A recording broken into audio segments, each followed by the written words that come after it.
L'Espagne humilie la France. La leçon tactique qui change tout. Imaginez une demi-finale de Coupe du Monde entre la France et l'Espagne.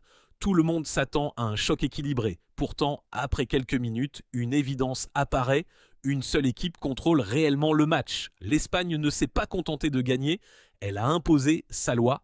Comment une équipe aussi talentueuse que la France a-t-elle pu paraître aussi impuissante? Et Didier Deschamps est-il arrivé au bout de son modèle? C'est ce que nous allons comprendre. Dès le coup d'envoi, la Roja prend le contrôle du ballon. Elle ne cherche pas à accélérer, mais à faire courir les Bleus. En psychologie du sport, courir longtemps sans toucher le ballon fatigue autant le cerveau que les jambes. Plus une équipe défend, plus elle perd en lucidité. La France comptait sur les contre-attaques avec Mbappé, Dembélé, Barcola et Michael Olise. Sur le papier, le plan semblait logique. Mais Rodri, Fabian Ruiz et Dani Olmo ont totalement verrouillé le milieu de terrain.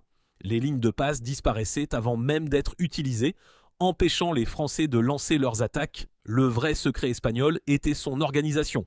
Les joueurs ne couraient pas plus que leurs adversaires, ils couraient de mieux. Chaque déplacement était préparé, chaque pressing parfaitement coordonné.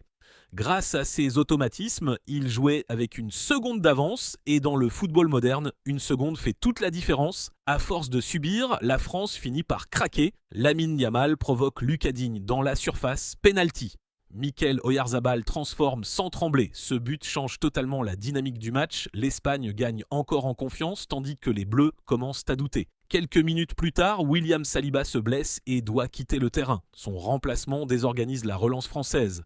Sans sa qualité de passe et sa capacité à casser les lignes, les sorties de balles deviennent beaucoup plus lentes, offrant encore plus d'occasions au pressing espagnol. Autre fait marquant, Michael Olise disparaît complètement de la rencontre. Rodri et Fabian Ruiz l'étouffent en permanence. Impossible pour lui de se retourner, de créer ou d'accélérer.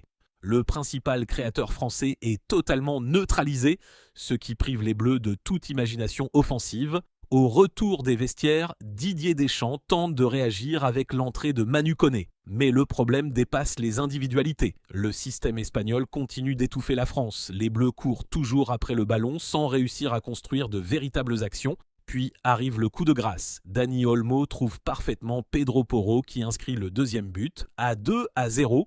Le match est pratiquement terminé. Les Espagnols continuent de faire circuler le ballon avec une sérénité impressionnante tandis que les Français semblent résignés. La statistique la plus inquiétante n'est même pas le score. C'est le manque total d'occasions françaises. Unai Simon passe une soirée très tranquille, preuve que l'Espagne a parfaitement contrôlé son adversaire du début à la fin. Cette demi-finale montre que dans le football moderne, le talent individuel ne suffit plus. Les équipes qui gagnent sont celles qui pensent plus vite, qui jouent collectivement et qui maîtrisent les détails tactiques. L'Espagne rejoint logiquement la finale avec le statut de grand favori. Mais une question reste ouverte. Assistons-nous simplement à la meilleure équipe du tournoi ou à la naissance d'une nouvelle génération capable de dominer le football mondial pendant plusieurs années?